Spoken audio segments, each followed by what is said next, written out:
Matt, welcome to Cat on the Loose. It's such an honor having you here. Hey, Kat, it's good to be here. I was looking at your videos the past weekend because I know we were going to talk, and you have a very impressive YouTube channel, very impressive following. So first of all, congratulations, because obviously you're doing amazing work. Oh, thank you. I appreciate that. Definitely a passion for sure. Yeah, we can see that. And I love your energy. As you know, dating, relationships, very chaotic. I have a million questions. We're going to try to squeeze in as much as we can the 45 minutes we have with you, okay? Are you ready? I'm ready. All right. So one of the biggest complaints that, like, we get this message from people from all over the world, by the way, not just in the United States. Every single day we get messages here on Cat on the Loose from men and women saying that because that's what they think. I'm going to ask you if you agree. There are so many dating apps out there. The negative of it is that there are so many players and so many liars and so many people that tell you they want to be in a relationship, but they're actually just fishing around for one-night stands, BS, scams. Is there any way to, when you're navigating the dating world, navigating the dating apps, is there any way to spot someone real with good intentions from all the phonies out there? Well, the answer is absolutely. And I think what's really important, the first way to begin to spot the people who are real, the people who are aligned with you, the people who are ultimately going to be the match for the person that you want to be with, is to begin to focus your attention on that.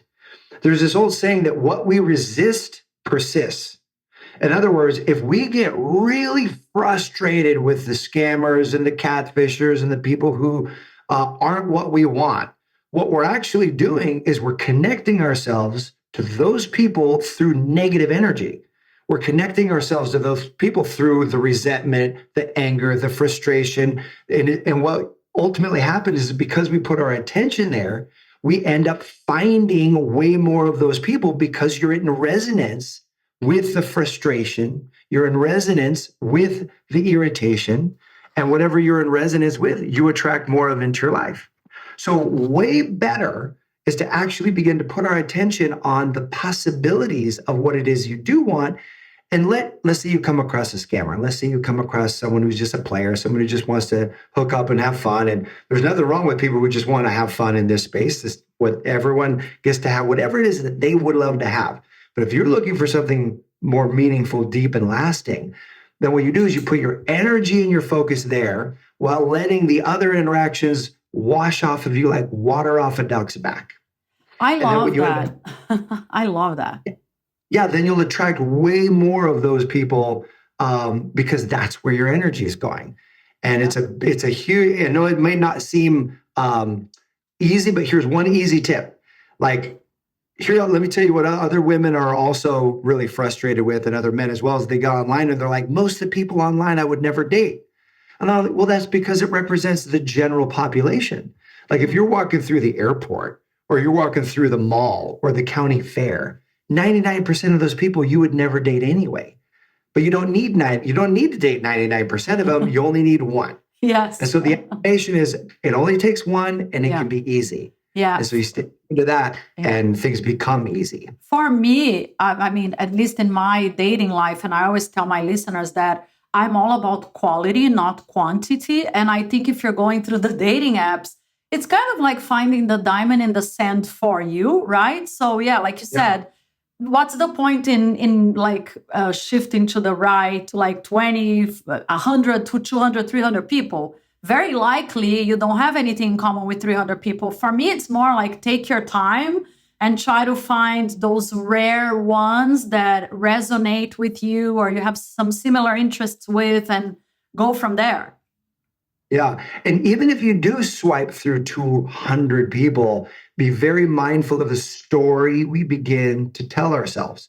Because what will happen is the more people that we swipe against, the story becomes, well, there's no good people online. Like there's just no quality people online. I'm not fine. They're not here. And you begin to tell yourself that story. Then what happens is we all have a part of our brain called the reticular activating system. And its job is to find evidence that aligns with our beliefs. And so what happened is, because then we tell ourselves there's no good people online, we will literally be blind to the high quality people and only see the people who aren't good quality for us. I remember getting online with one of my clients, and she was telling me there's no good men online. And I was like, well, let's just log in together. So we logged in together and we pulled up her profile.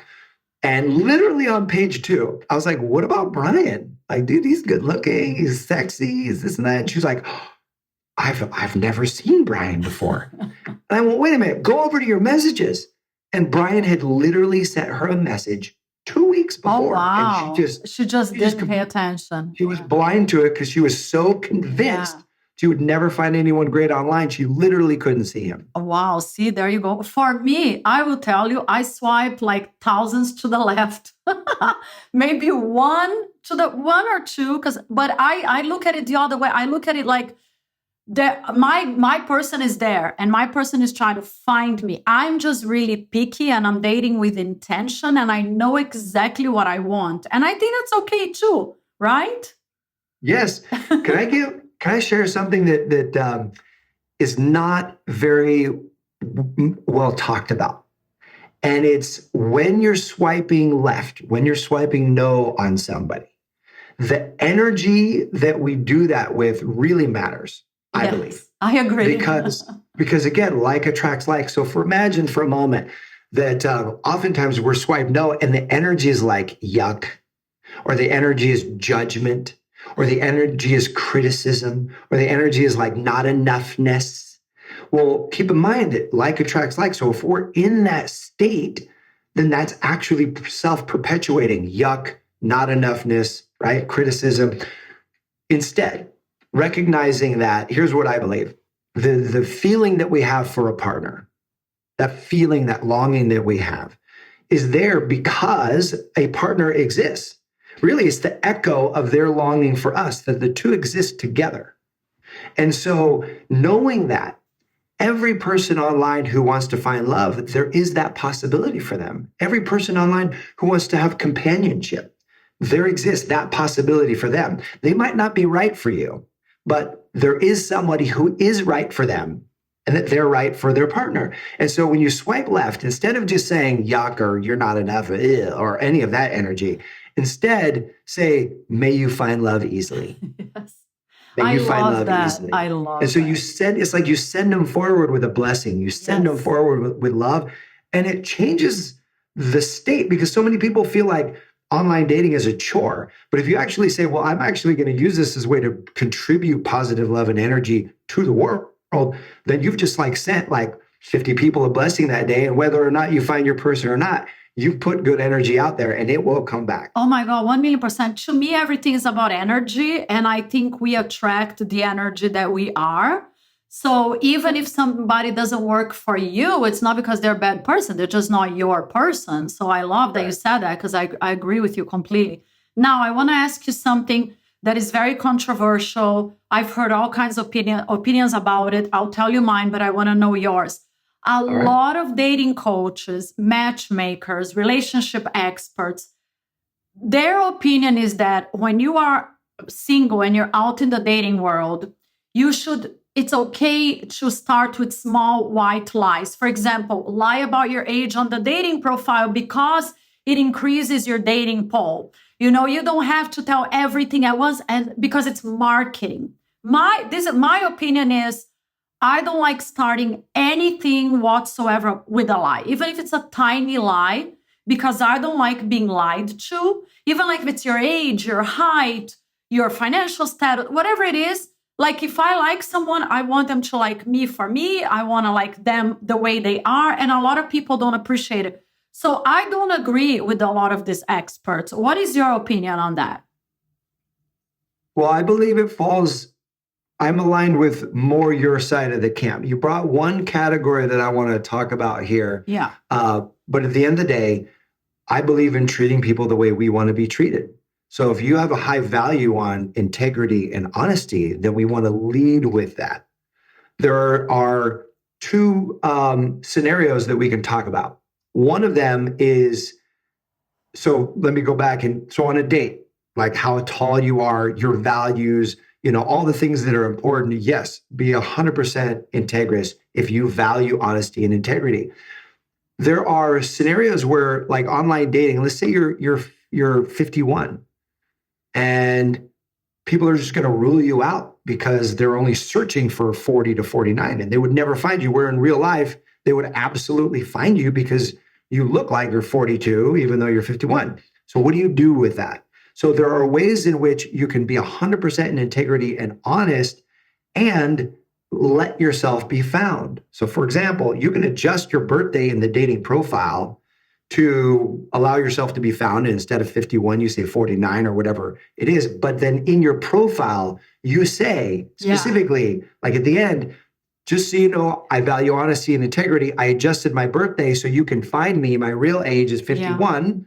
And I wanted to let you know and be upfront about that. So we start off in full integrity. Yeah, I completely agree with you on that one, because I know a lot of people change their age on the profile. But like you said, once you meet someone or even write it there, I love that idea of writing there, by the way, I'm not 49, I'm 51, whatever it is. And I do come across a lot of guys that do that. They put like 59, 52 on their dating profile and they're in fabulous shape.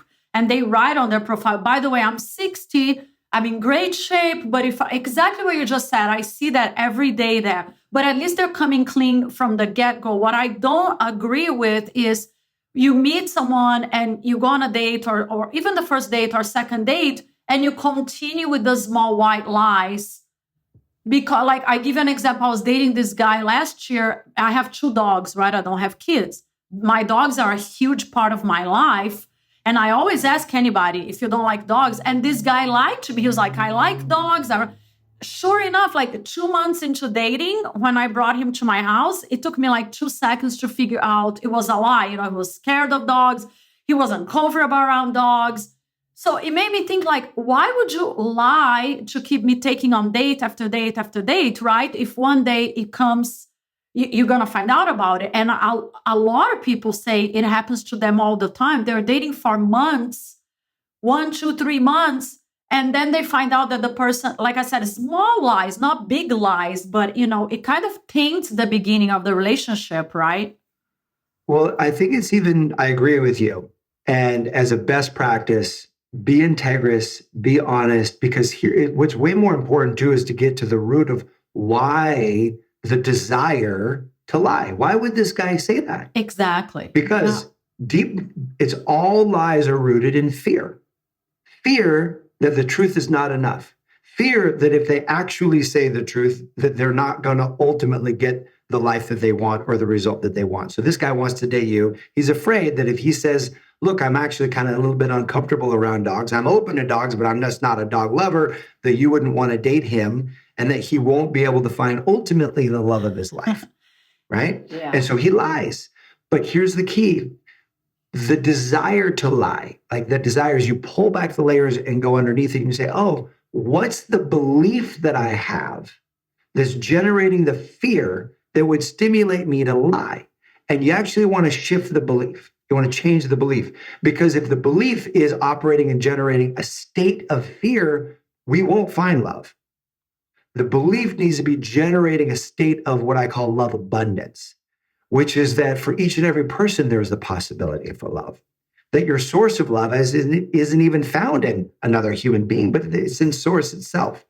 And so really connecting to that idea and that belief then takes all the pressure off. We don't have to be perfect. We don't have to say the right thing. We don't have to get it all right. We don't have to control and manage it all, because you're part of something that's actually seeking love for you. It's conspiring for your greatest love story on your behalf. Yes. And plus, I think that the right person for us, they will love you the way you are, right? They will love the great parts about you. They will love your imperfections. They will love everything exactly the way you are. So I don't see the point in these like little white lies that people tell each other, to look cooler or richer or this and that and that. I think at the end of the day, for a long-lasting relationship, you have to be yourself. That's right. That's right. And it's really hard to screw up the right thing.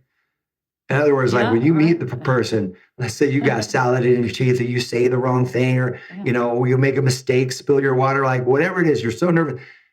If the right Yeah. person, that connection is going to overcome all the mistakes and the little imperfections that we have. Because just to what you just said, they're going to love you for who you are. There's going to be this connection that the two of you have that supersedes whatever mistake or imperfections that we have. You actually did a video about that a while ago that I really loved. I think the title of the video is something like that. I'm not sure if it's exactly what I'm going to say, but you wrote, "The right guy for you will not get scared easily." And then you Right. elaborate on the video exactly what you're saying. If it's the right person for you, if they like you, if you have that click, they're going to hang around. They're going to want to be with you. It often comes up when people say, how early should I tell somebody what I want in a relationship? Like, I don't want to scare off the guy. I don't want to scare off the girl, this kind of thing.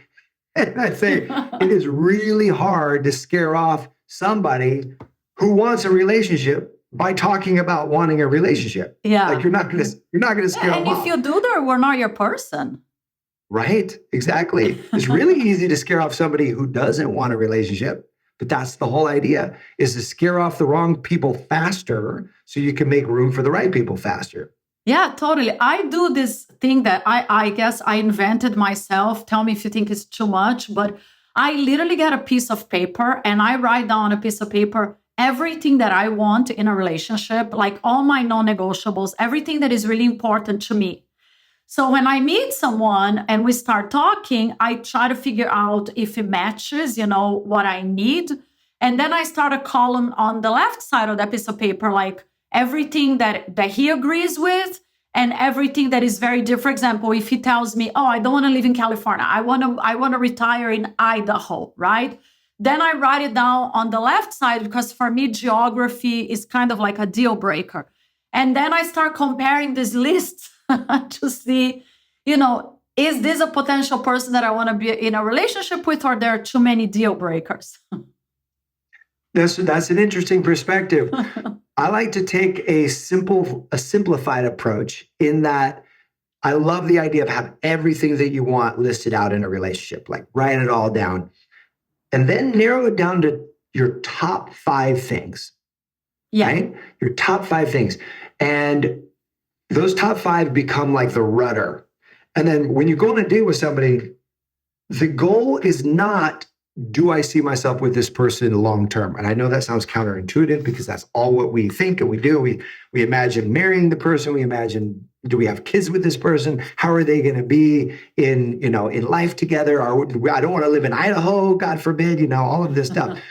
So, but the whole idea is to lower the standard of that first date to one question.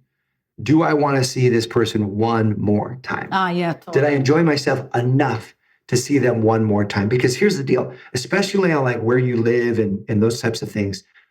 If my current wife had counted me out based on where I said I wanted to live on our first date, we wouldn't be married today. Because you changed your mind? Because I changed my mind because I fell in love with her. Ah, that's so sweet. I'm from Oregon. I was telling her I want to live in Oregon. I want to be in Oregon. I'm born and raised in Oregon. All my friends are in Oregon. She's in Southern California. Okay. How did you guys meet? She was like, we'll see, we'll just see how it goes. It wasn't, and so. So you guys were long distance when you met?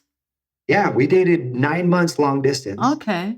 All right. And just like literally having virtual dates and me flying down and hanging out with her. And I was dating other people. I wanted to find somebody in Oregon. So it's literally not trying to fall in love with her. How did you guys meet? Can you tell us? What's that? How did you guys meet? Yeah, I had written my first book. It was called Project Everlasting. And I was at a book expo. It was a wedding expo because it was a relationship book. And my best friend and I co-authored this book. So we're at this huge wedding expo in Los Angeles. And we were trying to sell books and like nobody wanted this book. It was like a huge like flop, thinking that brides would want this book about how to make love last. They're thinking about DJs and cakes and honeymoons, and they're not thinking about buying a book on relationships. So really feeling discouraged around lunchtime the first day. It was a 2-day event. I decided to go grab some food. And as I'm walking out the booth down kind of another row of booths, she was working another booth. And the crazy thing is, neither one of us were supposed to be there. Her friend called her last minute because he owns a wedding DJ company. And he's like, hey, my employee didn't come. Can you come and cover? Wow. So she showed up and we weren't supposed to be there.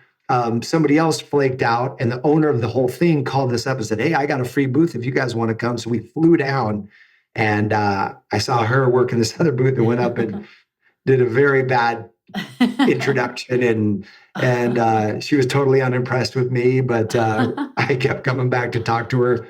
And over the course of 2 days, she finally gave me her email address. And then that's how we started. Obviously, it was her destiny. It was your destiny. You guys were meant to be. That's really sweet. I like that. Yeah, I know people can change their mind. I guess I'm probably like declining a million people because, they're not geographically desirable. But I like that approach that people might change their mind. Now, I want to talk to you about gut instinct because you also did a video about that. And I think that's so important, especially with women, because we talk about it all the time. You meet someone and the initial feeling, like it happened with me, this dude, the day I met this guy that I was dating, my gut feeling was telling me, he's not the guy for you. Don't go. And I ignored everything. And I kept going on date after date after date and finding out that, my gut was correct. And a lot of girls send me messages every day, same thing. They continue dating someone despite the fact that they know in their gut, in their heart that, okay, this is not my person. Can you talk to us about that? Why we should not ignore our initial gut instinct about someone? And I can. And Kat, just a question for you. What was the internal story that caused you to give this guy more chances after your gut? Exactly. That's all my friends ask me. To me, it was like it happens for a lot of women. Like, oh, he's nice. He plans a nice date. I'm going to give him another chance. Oh, he's so nice. He planned another date next Friday. Okay, I'm going to give him another chance. There is always a little, it's the holidays. I don't want to break somebody's heart during the holidays because I treat people the way I want to be treated. There was always a little something despite the fact that I knew, like I told you about the dog and a few other things. I was like, okay, this is really not my person. There are a lot of red flags in this relationship. And I know a lot of women are like me. They keep on dating the wrong guy, but they know this is not my guy. And what was it about this guy ultimately that said he's not my guy? When you said there's a lot of red flags, were there red flags in that connection? Yeah, just he didn't care at all about my life. Like it was all his agenda. Like when we were not together, he was not interested in my work, anything that I was doing. If we were not together, and then the holidays came around and I didn't like the way he treated me. I actually did an entire episode about that because it's a long story, but he bought himself like these lavish gifts for Christmas. He bought himself a Lamborghini for Christmas, all kinds of stuff. And then Christmas came around. And by the way, I support myself. I have a very successful business, thank God. I don't want a man to pay my bills, but I think like giving somebody a little something for Christmas, if you're dating exclusively, is a nice gesture, right? A card, a gift card, anything. And he didn't give me anything whatsoever. And then 2 days later after Christmas, when he noticed that I was like a little shocked because I bought him all kinds of nice things, he gave me a candle, a candle. And then I found out. So you showed up on Christmas and you got him a bunch of gifts. I got him a gift for his birthday a few days before Christmas. And then for Christmas, I bought like sexy lingerie. I went all out. And he gave me nothing, not even a card. Later gave you a candle. And then 2 days later, he gave me a candle. And cherry on the cake, I found out from the candle store that he bought 2 candles. He told me the other candle was for his coworker. Well, was he pretending to be exclusive with you? He swore he was 10 million times that it was for his. But regardless, I don't think you should buy the same gift for the girl you're dating and sleeping with, and the same gift for your coworker. I don't know if you agree with me or not. But between not liking I wish you guys see Matt's face because he's laughing. That's hilarious. I'm just laughing because I know. we're talking about degree of intention, like how much energy am I going to put into this Exactly. Like he was putting 0. So I was like, you know what? I wish you the very best. But I'm like you. I'm always happy for people. Like, go do your thing. Like, we're not for each other. Yeah. So it's so easy to really date potential, right? Like here's a guy who had all kinds of great qualities, super fun when you're with him. Yeah. And yet what it sounds like is he could have been great if he had invested in the connection simply at the level you were investing and wanting. That if he put the attention there, if he called you, if he was thoughtful, if he followed up, if he gave the gifts, like he would have been the thing that you were wanting. Exactly. And so there's this idea in us. So every one of us, is so easy to operate with this idea that says down the road, it's going to get better. Down the road, like if I just keep dating this person, they're going to start investing more. If I just give enough in this relationship, they're going to, once they fall in love or once they fully commit, or worse yet, once we get married, then things are going to change. And to recognize that we are dating the person, not the potential. And that when we start dating potential, it's a recipe for disaster. I agree. And so really the key is to get out of our head. See, the problem is the head wants to go to T-charts and pros and cons and how good is it and how not good is it and all of that. But you had spoke, Kat, about gut feeling. You said that word like 3 or 4 times. Yeah. Most people don't even know your gut literally has neural connections, 400,000 to 500,000 neural connections and a direct line to your brain. And so your body will know things before your head will. And so super important to be in touch with our body. And here's what we want to notice. When you're on a date with somebody and you're both on the date and then when you leave, do you feel this sense of expansion? Do you feel a positive energy expanding? Do you feel lightness? Other words are like, does it feel life-giving to you? Or does it feel constrictive? Does it feel heavy? Does it feel not life-giving, in other words? And so it's not enough just on the date. He could have been great on the date, but if you notice, Chad, it was in between the dates, him not giving the gifts, him not calling, him not following through. Those are the things that you want to notice around, wow, this really doesn't feel good. And something's telling me that this is off. Yeah. And at those moments, that's when you want to bring it up and have a honest conversation. And I think for everybody out there, right? If you meet someone and it doesn't feel right, if they're not fulfilling your needs, I think that's our gut telling us to move on. Yes, 100%. 100%. And I always like to do it in a way that isn't this open-ended. In other words, you bring it up to the person. And these are often very difficult conversations and people haven't really been trained in how to have these. But it's a direct conversation where you say, hey, here's what I'm noticing. Here's my experience, right? And what I would love is this other experience. How does that connect to you? Are you in for that or not? And let's just have an open conversation about this because it's okay if it's a no, but I want to know now so that we can create something different. It's communication, right? If you don't talk to the person and you don't tell them what you need and what is important for you, maybe you're not going to get it, or maybe they're not going to guess. Right. They won't guess. They will have no idea. And for a lot of people, it's really difficult to communicate, especially in a new relationship. Do you agree? Like people that are dating, they're embarrassed, like telling each other a lot of things. Or I don't know if it's embarrassment or I don't know what it is, but I hear that all the time. Like, I don't know how to tell the person what I need. I don't know how to tell the person what's important to me. Am I talking too much? I hear that all the time.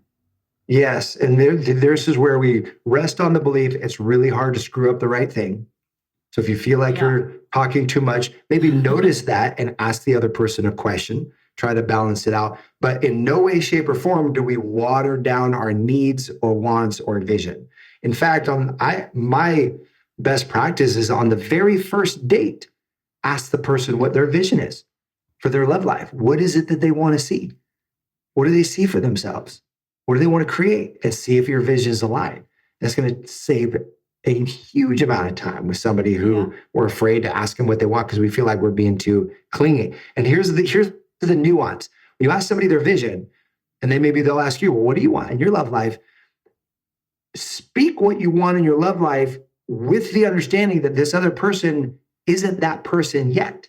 In other words, saying you might like them, you might be vibing with them, but they have a lot of work to do before they become that version. And it creates this beautiful tension of like, here's the goal, here's what I'm creating, and you're vibing with this person, but you're not quite sure if they're your person yet because it takes a really special person to win your heart. Yeah, I agree. And I think when you know, everything just clicks. For me, at least that's what I learned in my journey. When somebody's not right for you, there's no try to force it. And this is why I always tell girls that's another post that you did that I completely agree. Like chasing someone, or if you're sitting by the phone, like, is he going to call me? Is he going to make plans with me? Is he, if you're doing all of these things and wondering or having to text them too much, to me, I'd never do that because it's like, okay, there's no point in chasing anybody. I think if you chase, they're going to run away from you. What's yours is going to come to find you. Do you agree? I totally agree. When in nature, when you begin to chase something, it's push away energy versus draw in energy. There's this great phrase that I love where people would often say, you'll find love when you're not looking for it. And that would always piss me off, though, because I was the kind of person that I wanted love. I wanted to find my person. Like, I want love. And so it's not like I'm not going to look for it. And we all know, we have friends and family who they were looking for love and they found love. So that can't be you'll find it when you're not looking for it. And it finally dawned on me one day, it's not that you'll find it when you're not looking. It's you'll find it when you're not lacking. In other words, when we feel like we're lacking love, when we're lacking attention, we're coming from this place of scarcity, which then creates this chase energy, we push love away. But when we come from a having energy, like, meaning if this guy comes into your life, great, it's a plus on top of an already full, abundant, beautiful life. That's the most attractive state we can be in, both in terms of his attraction for you, but just attracting amazing people. Yeah, it's interesting that you said that because that's the next point I wanted to talk to you about. I think a lot of people, they think that finding the right person for them is what's going to make them happy. Like, for example, I have single friends. They're like, oh, I need to find my guy. I need to find my prince. He's going to give me this life. He's going to do this for me. He's going to do that for me. And guys too, they're like, oh, I need to find my person. In my opinion, we need to be very happy with ourselves, very happy with our lives before you find the right relationship for you. In other words, if you expect someone to make you happy because you are so unhappy in your own life, I don't think that works. I think happiness starts with us. I don't think somebody can come into your life and say, hi, Catherine, okay, you hate your life. I'm going to make your life fabulous for you. I don't think it works that way. I think we need to be super content and create a universe that makes us happy. And then somebody just comes and adds to it. So I always tell these girls, like, if you think a guy's going to come and like swipe you off of your feet and make you happy if you're miserable on your own, I don't think that works. Do you agree with me? Well, here's where I do agree with you. And here's where it gets muddy is because what'll happen is people who are unhappy and we give the ability of our happiness in the hands of somebody else. Like, they're going to make me happy because I'm lonely and I'm unhappy and I want my person. What'll occur is then narcissists and manipulators feed on that energy. And they'll come in and for a chapter, it will be really, really good. And it will be like this amazing fairy tale until the tide turns. And then they begin really self-serving themselves. And it'll be manipulation and it will be gaslighting and it will be all kinds of stuff. And then the relationship, their state of being comes back to unhappy again. And because remember, like attracts like. So you cannot create joy and happiness from this place of unhappiness and loneliness. I often say it this way, you will find the love of your life on the path of living a life you love. I love that. So for example, here's an exercise. Write down 50 things. I call it the Fantastic 50. 50 things that you would love to do in this life. Experiences you would love to have. Maybe there's a restaurant you want to go to. Maybe you want to go skydiving. Maybe you want to learn how to paint. Maybe you want to go do whatever, right? 50 things that you would love to do. And then out of the 50 things, begin circling those that you have the ability to do sooner rather than later, like right now. And then begin to do those things and watch what happens. There was a woman, one of my clients, we were doing this exercise. Her name's Donna. And she was like, I want to do 5 rhythms. Like she had her whole list. I was like, out of that list, what would you love to do first? And she was like, I would love to dance. There's this 5 rhythms dance class that I want to take. I haven't been dancing in years. And so she went to 5 rhythms, took the dance class, and then posted on her online profile that she does 5 rhythms. And that night, got a guy reach out like, you do 5 rhythms? I do 5 rhythms. I love that. They met, fell in love, and now their love story is off and running. But it took her activating something that she loved doing before the two of them could find each other. Yes. No, listen, I'm living proof of it because you probably don't know my story, but I started Cat on the Loose after I left a horrible, very abusive marriage. I was married for 15 years. Horrible. I couldn't work. I couldn't do anything I wanted. My husband was super controlling, super abusive. And once I got out of that, I was like, you know what? I'm going to do everything that I love to do. I'm going to rebuild my business. I'm going to go back to acting. I'm going to start the podcast. And I live like the best life. And my life is so full. It's so fulfilling. I attract the most amazing people. I still haven't found the perfect partner for me, but I'm constantly attracting people that want to take me out, that want to date me, that want to be my friends, my clients, because I think they feel my energy. Like I'm so happy. I think I don't need a partner. I think it's the difference between needing a partner and wanting a partner, right? Well said. I love that. Exactly. You don't need it from this place of I have to. Yeah. You want it from this place as I would love that. Yes. Yeah. So before we run out of time, do you have any suggestions? Because I think that the dating app, they are a necessary evil. If you want to meet someone, you might meet someone that you otherwise would never cross paths with. I use them every now and again, but I know there are a lot of people that don't want to be on dating apps. I have a lot of friends like that. I get messages from girls. Do you have any suggestions? You just said one of your clients did something that she wanted to do. Any extra suggestions, like good ways that people can meet other potential matches organically? Yes.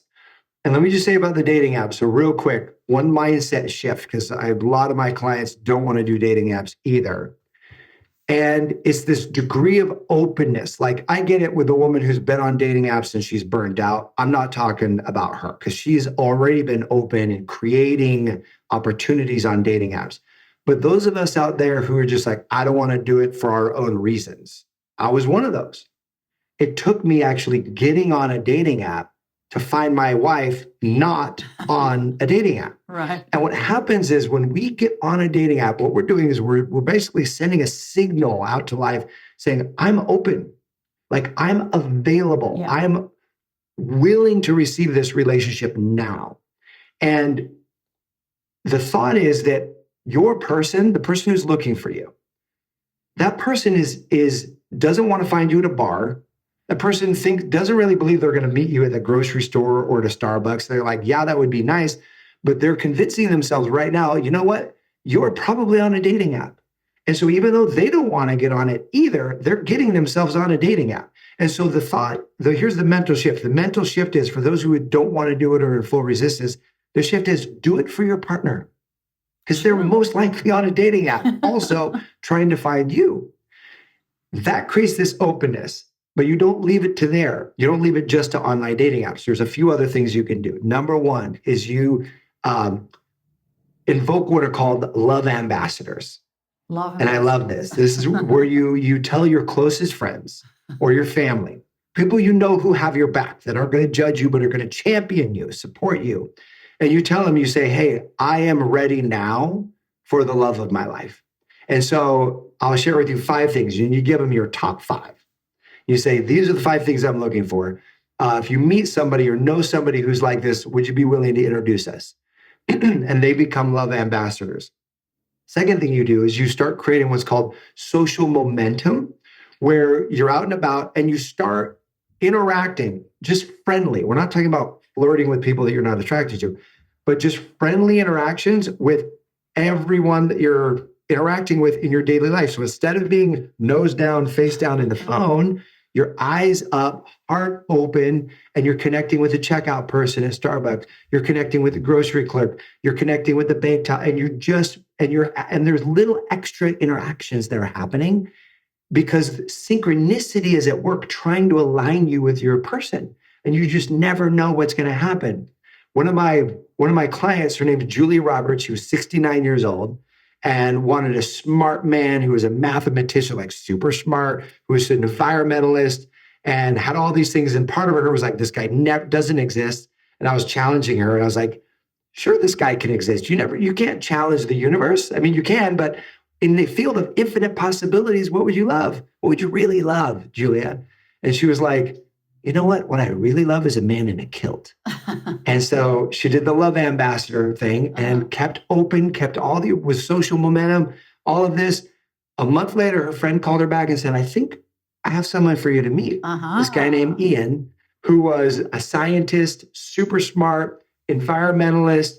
The two of them was from her hometown in Nanaimo, Canada, and she didn't want to move. He always wanted to move back. So all these things aligned. They dated, fell in love, he proposed, and on their wedding day, she turns the corner to go down the aisle, and she sees him standing at the end of the aisle, and he's wearing a kilt. Aw, that's so She sweet. had no idea he was Scottish, but she was like, Matt, I almost fainted in that moment because we hadn't even talked about that yet. Like, I totally forgot about it, and I remember telling you I want a man in a kilt because I think they're so sexy. And so they ended up finding the love of their life together. See, I love But it took that willingness to be open and invoke love ambassadors, create social momentum, and being willing to be open online that really created the magic. Fantastic advice. I think, like you said, the key is be open to love, right? I always say that never give up on finding love, and the right person for you will find you back. I think that's the message here. Thank you so much.